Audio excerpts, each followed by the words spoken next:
Good morning student. आज हम working of institution का सेकेंड पार्ट लेकर आए हैं आपके पास। इसमें हम जानेंगे कि किस तरीके के हाउसेज होते हैं पार्लियामेंट में और कौन पॉलिटिकल एग्जीक्यूटिव होता है जो इन पॉलिटिकल पावर्स को एग्जीक्यूट करता है या इम्प्लीमेंट करने का कार्य करता है। प्राइम मिनिस्टर और काउंसिल ऑफ मिनिस्टर क्या है, किस तरीके से वे वर्क करते हैं, कैबिनेट मिनिस्टर का क्या वर्क है, मिनिस्टर ऑफ स्टेट कौन होते हैं और इंडिपेंडेंटली वे किस तरह से चार्ज रखते हैं, मिनिस्टर ऑफ स्टेट कौन होते हैं, उनके बारे में भी हम इस लेसन में जानने वाले हैं। हमारी इस वीडियो में हम शुरुआत करते हैं two house of the parliament, parliament के दोनों हाउसों के बारे में कि पार्लियामेंट के दोनों हाउस कौन से हैं। हम जानते हैं पार्लियामेंट के दोनों हाउस लोकसभा और राज्यसभा के नाम से जाने जाते हैं। आपने पहले भी इनके बारे में पढ़ा है, लोकसभा और राज्यसभा।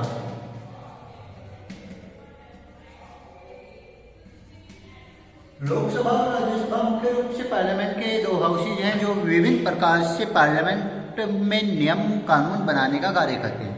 लोकसभा के जो सदस्य होते हैं या राज्यसभा के जो सदस्य होते हैं उन्हें एमपीज के नाम से जाना जाता है या मेंबर ऑफ पार्लियामेंट के नाम से जाना जाता है। आइए जानते हैं किस तरीके से वर्क करता है। Since parliament play a central role in the modern democracy, अगर बात करें तो मॉडर्न डेमोक्रेसी में जो हमारी पार्लियामेंट है ये सेंट्रल रोल प्ले करती है, ये मेजर रोल प्ले करती है और साथ ही साथ ये डिवाइड करती है कंट्री को विभिन्न प्रकार के रोल्स में, पावर में। पार्लियामेंट के दो पार्ट होते हैं, पहला पार्ट होता है लोकसभा, दूसरा पार्ट होता है राज्यसभा। इसे लोअर हाउस और अपर हाउस के नाम से भी जाना जाता है। These are the called the chamber of house, in chamber of house के नाम से भी जाना जाता है। One house is usually directly elected by the people and exercise the real power of the behalf of the people। पहला house जो होता है वो रियल रूप से सिलेक्ट किए गए लोगों का होता है जो अलग अलग कॉन्स्टिट्यूएंसी से चुनकर हमारे द्वारा लाए गए हैं। ये लोग हमारे लिए पूर्ण रूप से निर्णय लेने का कार्य करते हैं। ये मेजर लोग होते हैं जो कॉमन रूप से कार्य करते हैं। The most common work for the second house is look after the interest of the various state, religion and federal union। और इसके बाद जो हमारा दूसरा हाउस होता है राज्यसभा, ये मुख्य रूप से इस तरीके से कार्य करता है कि अगर इनके अलावा कॉमन रोल्स के अलावा अलग अलग स्टेटों के अलग अलग रोल्स हैं, अलग अलग धर्मों के अलग अलग जातिगत विवाद हैं, उन सभी चीज़ों को, उन सभी कॉन्फ्लिक्ट को, उन सभी इशूज को यह आगे जाकर सोल्व करता है या फिर उन पर उनके चीज़ों को देखता है। यह एक फेडरल यूनिट के रूप में हो सकता है, रिलीजियस और फेडरल यूनिट के रूप में हो सकता है। हमारी कंट्री में पार्लियामेंट मुख्य रूप से दो हाउस रखती है जिन्हें हम जानते हैं राज्यसभा और लोकसभा के रूप में, जहां पर काउंसिल ऑफ स्टेट को राज्यसभा कहा जाता है और साथ ही साथ हाउस ऑफ द पीपल को लोकसभा कहा जाता है। या फिर सीधे तौर पर हम कहें तो लोकसभा को हाउस ऑफ पीपल के नाम से जाना जाता है और यहाँ पर राज्यसभा को काउंसिल ऑफ स्टेट के नाम से जाना जाता है।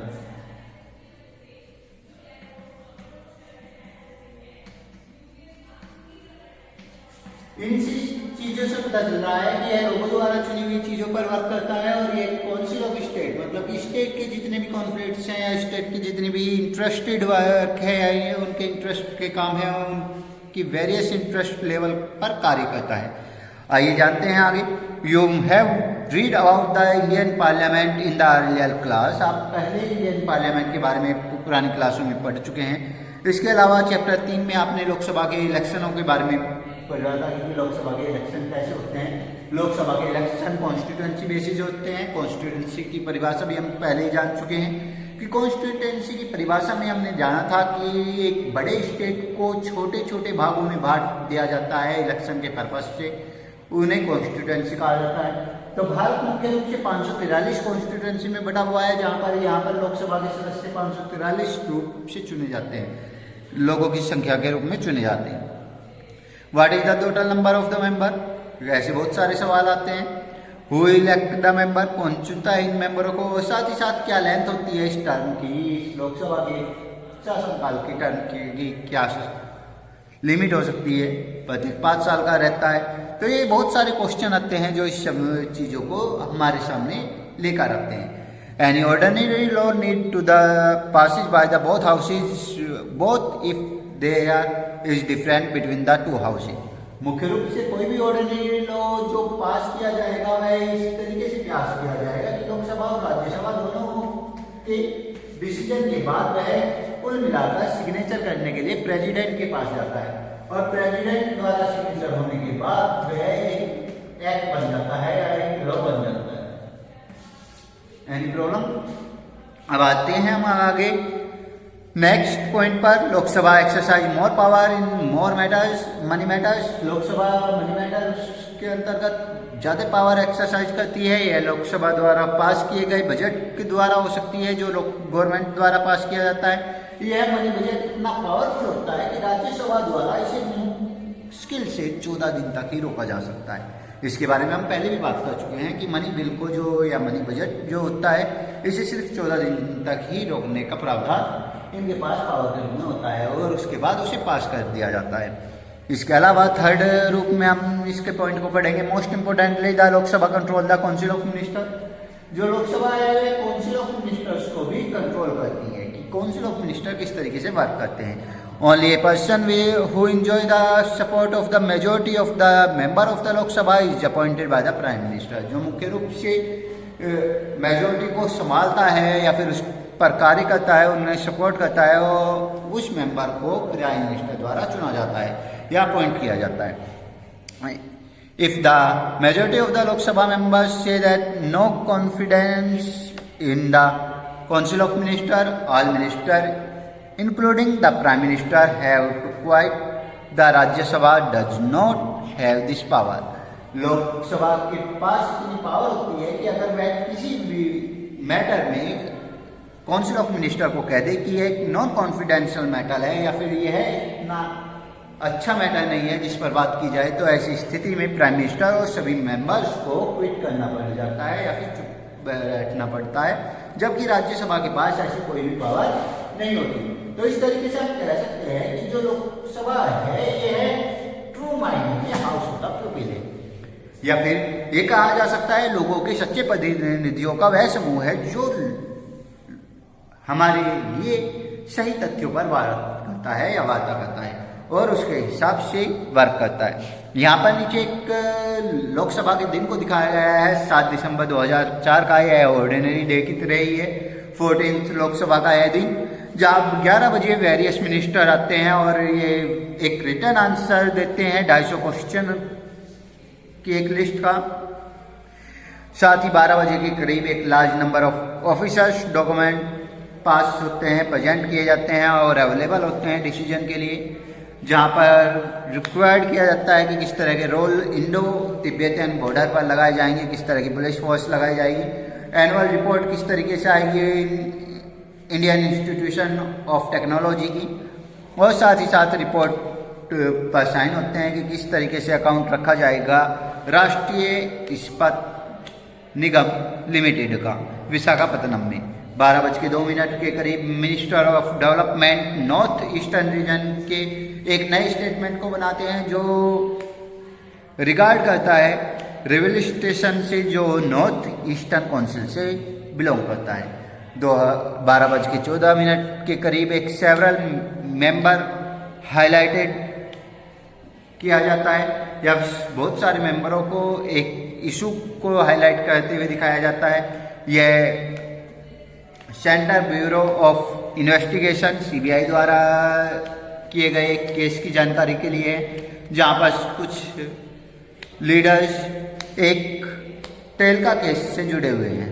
साथ ही साथ एक need to the include Rajasthani as an official language of the constitution. साथ ही साथ एक ज़रूरत दिखाई जाती है राजस्थानी भाषा को की एक ऑफिशियल लैंग्वेज बनाने की कॉन्स्टिट्यूशन के अंतर्गत। Need of the review of the insurance policy of the farmer and agriculture worker of Andhra Pradesh. साथ ही साथ एक रिव्यू दिया जाता है कि रिन्यू करने की बात रखी जाती है आंध्र प्रदेश के अंतर्गत कि कैसे वहाँ की पॉलिसी में सुधार होना चाहिए, खासकर इंश्योरेंस पॉलिसियों में जो एग्रीकल्चर से रिलेटेड हैं और आंध्र प्रदेश के लोगों के साथ जुड़ी हुई है। इसके अलावा 2 बिलों की बात की जाती है जो प्रोस्पोन्ड किए जाते हैं गवर्नमेंट द्वारा, कंसिडर्ड किए जाते हैं और पास किए जाते हैं। सबसे पहला है सिक्योरिटी लॉ अमेंडमेंट बिल के रूप में, और दूसरा है enforcement of security interest and recovery of डेफ्ट लॉ अमेंडमेंट बिल के रूप में। 4 बजे का फाइनली टाइम होता है जहां पर लॉन्ग डिस्कशन चलता है और रिगार्ड किया जाता है कि किस तरह की फॉरेन पॉलिसी रहेगी, किस तरीके से गवर्नमेंट वर्क करेगी और किस तरीके से विभिन्न प्रकार से फॉरेन पॉलिसी को कॉन्ट्रैक्ट करते हुए हम सिचुएशन को देखेंगे इराक की। 7:17 का लास्ट समय आता है जब डिस्कशन पूरी तरीके से पूरा हो जाता है और हाउस को एडजॉइंटली नेक्स्ट डे के लिए फुलफिल कर दिया जाता है। अब आते हैं हम पॉलिटिकल एग्जीक्यूटिव पर कि ये पॉलिटिकल एग्जीक्यूटिव क्या होती है। पहले चैप्टर में हमने ये देखा कि किस तरीके से ये दोनों हाउस वर्क करते हैं या फिर किस तरीके से इन चीजों में होता है। साथ ही साथ हमने लोकसभा की पावर भी देखी और साथ ही साथ हमने हाउस ऑफ पीपल को भी देखा। लेकिन इन सब के बावजूद भी हमारे पास आता है कि ये नियम कानून बनने के बाद असल में ये पारित करने का या लोगों तक पहुंचाने का ठेका किसके पास होता है। ये कहीं ना कहीं पॉलिटिकल एग्जीक्यूटिव का वर्क होता है। पॉलिटिकल एग्जीक्यूटिव वे पावर्स हैं जो मुख्य रूप से पावर के रूप में होते हुए पर्टिकुलर समय के दौरान उन नियम कानूनों को लोगों तक पहुंचाने का कार्य करती हैं। ये मुख्य रूप से हमारी डेमोक्रेटिक कंट्री में 2 प्रकार की हो सकती हैं। ये एग्जीक्यूटिव पावर पहली वे पावर हो सकती हैं जो मुख्य रूप से एक निश्चित समय के लिए चुनी गई है, फिक्स पीरियड के लिए चुनी गई है। फिक्स पीरियड के लिए चुनी गई सरकार हो सकती है या फिर वे एग्जीक्यूटिव पावर होती है जिन्हें हम चुनते हैं प्रत्येक 5 साल के लिए। इसके बाद होती है कुछ परमानेंट पावर। परमानेंट पावर के रूप में आपके IAS, PCS वगैरह सभी इस तरह के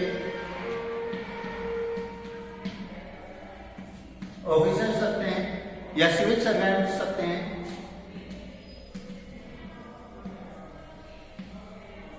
और यहां पर मुख्य रूप से फिक्स पीरियड वालों में वे नेता आते हैं जो हमारे द्वारा चुने जाते हैं। तो इस तरीके से हम जान पाते हैं कि पॉलिटिकल एग्जीक्यूटिव में फिक्स पीरियड और परमानेंट पीरियड के रूप में 2 प्रकार के पीरियड वाले या 2 प्रकार की पावर वाले लोग होते हैं।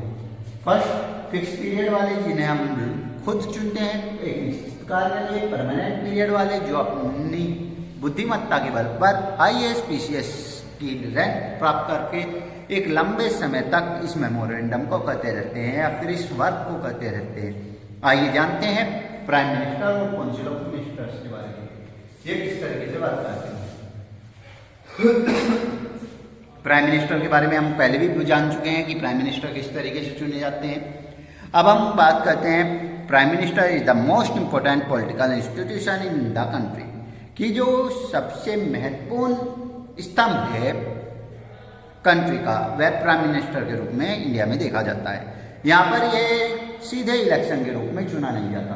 मुख्य रूप से हम जानते हैं कि पहले कॉन्स्टिट्यूएंसी के इलेक्शन होते हैं जहाँ पर लोकसभा के सदस्यों को चुना जाता है। लोकसभा के सदस्य अगर बहुमत प्राप्त कर लेते हैं तो वे लोग अपने में से ही किसी व्यक्ति को एक प्राइम मिनिस्टर के रूप में चयनित करते हैं या चुनते हैं और उसे फिर प्रेसिडेंट द्वारा चुना जाता है। ये सब हम पहले ही पढ़ चुके हैं। अब जानते हैं कि फिर प्रेसिडेंट द्वारा अपॉइंट किए जाने के बाद प्राइम मिनिस्टर किस तरीके से बात करते हैं। प्राइम मिनिस्टर जब सिलेक्ट हो जाते हैं और अपनी शपथ ग्रहण कर लेते हैं उसके बाद वे कैबिनेट का निर्माण करते हैं। काउंसिल ऑफ मिनिस्टर के रूप में वे कैबिनेट मिनिस्टर्स का निर्माण करते हैं। ये कैबिनेट मिनिस्टर्स मुख्य रूप से कौन होते हैं? ये वे होते हैं जिनके पास अलग अलग पोर्टफोलियो होते हैं। मुख्य रूप से ये टॉप लेवल के लीडर होते हैं रूलिंग पार्टी के, जो मुख्य रूप से अलग अलग इंस्टीट्यूशन अलग अलग मिनिस्ट्री का चार्ज अपने पास रखते हैं, जैसे कि हेल्थ मिनिस्ट्री, इसके अलावा आपकी एजुकेशन मिनिस्ट्री वगैरह, इसके अलावा आपकी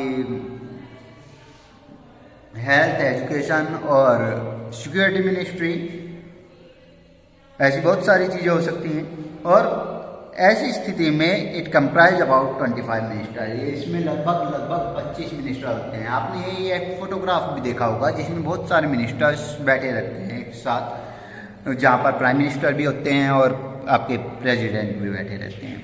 इसके बाद आता है minister of state with independent charge. Minister of state with independent charge किस तरीके से वर्क करते हैं आइए जानते हैं आपकी किताब से। Are usually in charge of the smaller ministry, ये मुख्य रूप से छोटी मिनिस्ट्रियों के चार्जर होते हैं या फिर इनके पास छोटी मिनिस्ट्री का चार्ज होते हैं। दे participate in the cabinet meeting only when specially invited, ये तभी कैबिनेट मिनिस्ट्री में आते हैं, कैबिनेट मिनिस्टर की मीटिंग को अटेंड करते हैं जब इन्हें स्पेशली इन्वाइट किया जाता है, अन्यथा कैबिनेट मीटिंग में इनका कोई भी योगदान नहीं होता। मिनिस्टर ऑफ स्टेट के रूप में are attached to are request of the assist cabinet minister, मुख्य रूप से ये एक प्रकार से असिस्ट करते हैं कैबिनेट मिनिस्टर को रिक्वायर्ड पर, जरूरत पड़ने पर। इस तरीके से हम देखते हैं कि कुल मिलाकर हमारे जो मिनिस्टर ऑफ स्टेट है, कैबिनेट ऑफ मिनिस्टर है या फिर minister of state independent charge और कैबिनेट मिनिस्टर है, एक कुल मिलाकर प्राइम मिनिस्टर के अंतर्गत ही कार्य करते हैं। तो हम अब जानेंगे power of prime minister. Power of prime minister, prime minister की पावर क्या होती है? एक प्राइम मिनिस्टर एक सुप्रीम पावर के रूप में कार्य करता है। हम जानते हैं कि इंडिया में जो प्राइम मिनिस्टर हैं वे रियल हेड के रूप में वर्क करते हैं। आइए जानते हैं इनकी पावर्स के बारे में कि ये किस तरीके से वर्क करते हैं। द कॉन्स्टिट्यूशन डज नॉट से very much about the power of the prime minister. अगर बात करें संविधान की तो संविधान कॉन्स्टिट्यूशन जो हमारा है वह प्राइम मिनिस्टर की पावर के बारे में ज़्यादा बात नहीं करता, लेकिन इसके बावजूद भी इनके पास सुप्रीम पावर होती है। But as the head of the government, क्योंकि ये गवर्नमेंट के हेड होते हैं, प्राइम मिनिस्टर के पास एक वाइड रेंज होती है पावर्स की। ही चेयर कैबिनेट मीटिंग, ये कैबिनेट मीटिंग को चेयर करते हैं और साथ ही साथ उसे कोऑर्डिनेट करने का काम, उससे वर्क करवाने का काम और डिफरेंट डिपार्टमेंट में अलग अलग कार्यों को देखते रहने का काम इनके पास होता है। He exercise general supervision of the different ministry, ये सुपरविजन रखते हैं सभी लोगों पर, सभी मिनिस्ट्रियों पर कि किस तरीके से कहाँ पर क्या काम किया जा रहा है। All minister work under the leadership, सभी मिनिस्टर इनकी ही लीडरशिप के अंतर्गत कार्य करते हैं। प्राइम मिनिस्टर डिस्ट्रीब्यूट करते हैं कि किस तरीके से रिडिस्ट्रीब्यूट होगा वर्क मिनिस्टरों के अंतर्गत या मिनिस्टरों तक पहुंचेगा। साथ ही साथ ये पावर को डिसमिस कर सकते हैं किसी भी मिनिस्टर की। अगर उन्हें लगता है कि कोई मिनिस्टर सही तरीके से वर्क नहीं कर रहा है तो वह उसकी पावर को किसी दूसरे मिनिस्टर को ट्रांसफर कर सकते हैं या फिर किसी दूसरे सिलेक्टेड मेंबर को दे सकते हैं। When the prime minister quit the entire ministry quit, अगर प्राइम मिनिस्टर क्विट कर जाते हैं तो पूरी इंटायर मिनिस्ट्री क्विट कर जाती है। या फिर हम ये कह सकते हैं कि अगर किसी वजह से प्राइम मिनिस्टर को किसी वजह से चेंज किया जाए तो प्राइम मिनिस्टर द्वारा, नए बनने वाले प्राइम मिनिस्टर द्वारा किसी भी पल में उस पूरी की पूरी मिनिस्ट्री को चेंज किया जा सकता है या कैबिनेट मिनिस्ट्री को चेंज किया जा सकता है। इतनी पावर उनके पास होती है। मुख्य रूप से Thus the cabinet is the most powerful institution of India, और इस तरीके से हम कह सकते हैं कि जो कैबिनेट होता है यह बहुत ही पावरफुल इंस्टीट्यूशन होता है इंडिया का। कैबिनेट के अंतर्गत प्राइम मिनिस्टर मोस्ट पावरफुल होते हैं और मोस्ट पावरफुल मेंबर के रूप में वे मिनिस्ट्री के डेमोक्रेटिक राइट्स के अंतर्गत सभी कार्य करने की कोशिश करते हैं और साथ ही साथ देखते हैं कि मिनिस्ट्री के अंतर्गत किस तरीके से वर्क किया जा सकता है। साथ ही पार्लियामेंट के अंतर्गत प्राइम मिनिस्टर देखते हैं कि पॉलिटिकल पार्टीज के में किस तरीके से वे कॉमन रूप से प्ले कर सकते हैं मेजर रोलों को, जहां पर वे प्राइम मिनिस्टर द्वारा कंट्रोल करते हैं कैबिनेट को, पार्लियामेंट को और वो पार्लियामेंट में होने वाली विभिन्न पार्टी को। साथ ही साथ मीडिया द्वारा कंट्रीब्यूट किया जाता है उस ट्रेंड को जो मेकिंग किया जा रहा है या फिर जो बनाया जा रहा है पॉलिटिक्स द्वारा या फिर इलेक्शंस द्वारा, कैंपेनिंग द्वारा या फिर टॉप लीडरों के बीच में पार्टी के रूप में। In India too we have seen such a tendency through the concentration of the power in the hand of the prime minister, और इस तरीके से हम देखते हैं कि कितनी पावर होती है एक प्राइम मिनिस्टर के हाथ में। प्राइम मिनिस्टर के रूप में जवाहरलाल नेहरू को हम फर्स्ट प्राइम मिनिस्टर के रूप में देखते हैं जिन्होंने विभिन्न प्रकार से इस अथॉरिटी को करते हुए बहुत बड़ा बदलाव लाया है पब्लिक में। इंदिरा गांधी के रूप में देख सकते हैं एक ग्रेट पावरफुल लीडर जिन्होंने कैबिनेट कि इस पिक्चर में दिखाया भी गया है कि कैसे वे पूरी कैबिनेट को संभालते हुए वर्क कर रही हैं। इसके अलावा और भी बहुत सारे मिनिस्टर ऐसे रहे हैं, लेकिन minister of coalition government can not take decision a life. लेकिन कहीं ना कहीं अगर बात करें कोलिशन गवर्नमेंट का, कोई भी मिनिस्टर या फिर कोई भी प्राइम मिनिस्टर इस तरह का डिसीजन ले नहीं सकता। बात करते हैं हमारे पिछले दिनों के इलेक्शन की। अगर उस समय के दौरान गठबंधन जीत जाता तो प्राइम मिनिस्टर किसे बनाया जाता, और ऐसी स्थिति में क्या वह इतनी स्वतंत्र रूप से डिसीजन ले पाता जितना बहुमत में होते हुए कोई भी एक पर्टिकुलर गवर्नमेंट ले पाती है, या फिर जैसे कि हमारे नरेंद्र मोदी लेते हैं, या फिर पिछले दिनों जितने भी लोग पावर में रहे हैं उन्होंने डिसीजन ले पाए हैं, उस तरह के डिसीजन शायद कोलिशन गवर्नमेंट नहीं ले पाती है। तो इस तरीके से हम देखते हैं कि पावर के अंतर्गत किस तरीके से हमारे प्राइम मिनिस्टर की एक सुप्रीम पावर होती है और वह वर्क करते हैं। इसके बाद हम जानेंगे प्रेसिडेंट के बारे में अपनी नेक्स्ट वीडियो में कि किस तरीके से प्रेसिडेंट पावरफुल वर्क करते हैं और किस तरीके से वह गवर्नमेंट को चलाने में अपना योगदान देते हैं।